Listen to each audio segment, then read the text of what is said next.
Hey guys, Grandy Tamias here, and welcome back to another installment of Alvin and the Chipmunks Elaborations.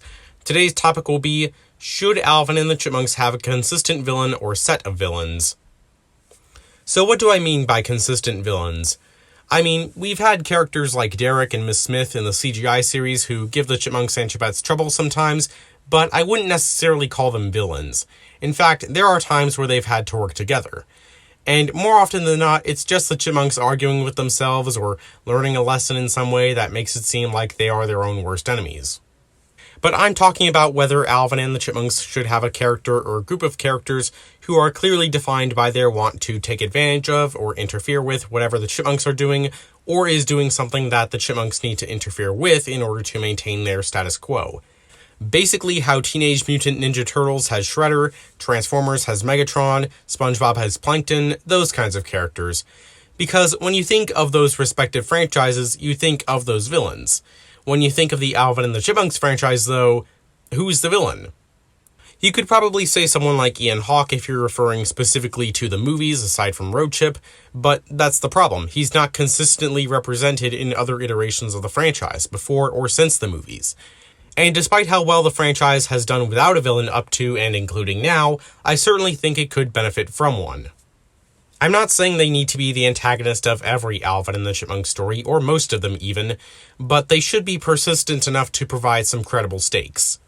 And the Chipmunks and Chipettes don't even have to physically fight them. There are tons of great examples of pop culture villains that don't get violent with the main characters, either because they only want something like money if they're the greedy businessman type, or if they have a more nuanced argument and can get it across without causing physical harm to anyone.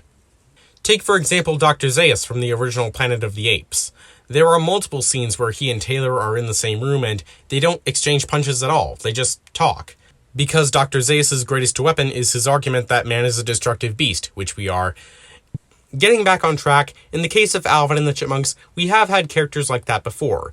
Okay, maybe not necessarily with the nuanced arguments, but the money and greed thing, definitely. In the 80s cartoon, we had Harry from the first few seasons, Claudia and Klaus Furstein from the Chipmunk Adventure, and one-off characters like Digby from the episode Wings Over Siesta Grande. All of those antagonists sought money or valuable things that they could sell for money. In Harry's case, he took the Chipmunks on tour to make money off of their singing talent, and I'd say that he's the closest example to what I mean by a consistent villain, even though he only appeared in 4 episodes. With Claudia and Klaus, it does kind of make sense why they never reappeared in the TV series. They were arrested at the end of the Chipmunk Adventure, and for a film they work as a big spectacle, one and done, and it'd be difficult to recapture that magic. I will say, even though Claudia and Klaus never got violent, they did have a darker aura than most characters, and did make me fear for the Chipmunks and Chipettes' lives. I mean, they were part of a diamond smuggling ring, and almost got away with kidnapping children. The movies, Ian Hawke was another one of those villains who was just out to make money. In fact, as I've said before, he's pretty much the spiritual successor to Harry. As far as violence goes, he did step on the Chipmunks' tails, but that was just to restrain them. He did something similar with the Chipettes and the Squeakquel, as well as threatening to barbecue them. Agent Suggs was motivated more by revenge because he was a fan of the Chipmunks once, but it led to his girlfriend breaking up with him. And he did threaten to taxidermy them, but just like any of the other threats from the other villains I mentioned, he doesn't even get close to going through with it. Likewise, the Chipmunks and Chipettes usually don't harm their enemies and defeat them by locking them away for a certain time, converting them to the side of good, or making the villain think they got away with it until they realize they've been duped. Oh, except for Alvin and Simon attacking the bullies in the Squeakquel, and Alvin launching the Not Honey Badger to its probable death, and when they nearly killed Dave in the first movie. Okay, the movie Chipmunks are violent. As far as the current series goes, it's all just bullies, cheaters, oppressive teachers, angry neighbors, and occasionally someone out to make money, much less any violence. I mean, I get why, this is a kid's show, and if they kept a villain around for long enough, their anger might grow to the point where they resort to violence. Then again, we have had them fight robots in the show, like in the episode Pizza Dash, so they could probably skirt around the censorship with that. But it's not just having a villain reappear frequently in one show that I want. The main point of some of the comparisons I brought up earlier is that if this franchise were to be rebooted again, should they carry over a villain from a previous iteration? Across the more than 6 decades this franchise has existed, we've consistently seen new versions of the Chipmunks, the Chipettes, and Dave, and sometimes Miss Miller too. But no villains. They're always unique to whatever continuity they're from, like Ian in the movies. At this point, it would probably be ideal if a new villain were made up to be part of the core cast in every new version of Alvin and the Chipmunks going forward. Or they could bring back a villain from a previous series. But in my opinion, most villains who aren't Claudia Furstein kinda suck.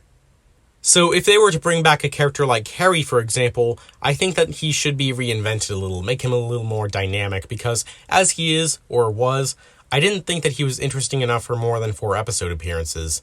I think if he were to come back, they should lean more into the fact that he is another chipmunk, and a good number of you already know where I'm going with this. Like, Harry never got a backstory in the 80s series, so we don't know about any relations he had to other chipmunks. He just kind of popped into the series. So if they were to bring him back, maybe they could use him to give insight on other chipmunks, like who they are and where they've been.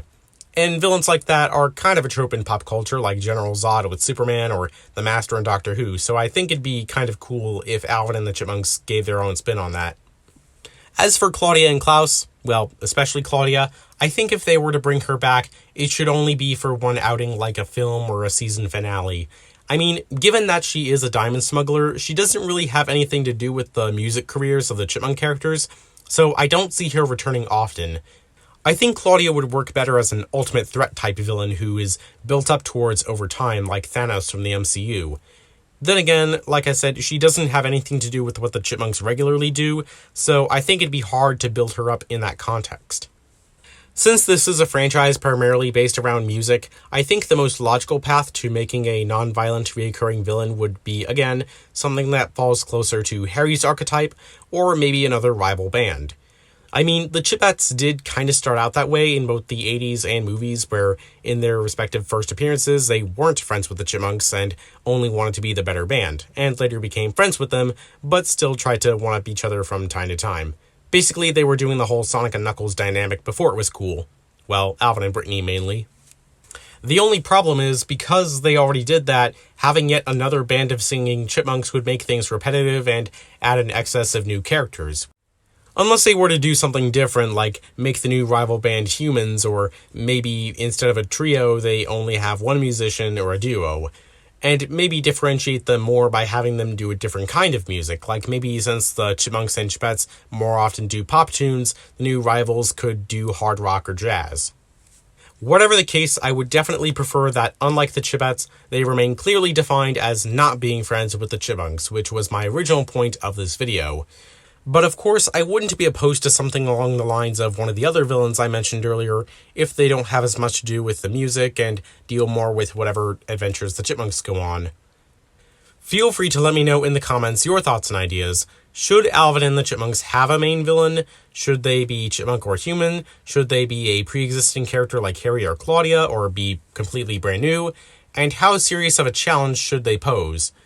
If you want more content like this in the future, let me know by leaving a like and subscribing. And if you want to follow me on social media, join my Discord server and follow me on Twitter. Links to both are in the description. With all that said, I hope you enjoyed, have a nice day, and thank you for your time.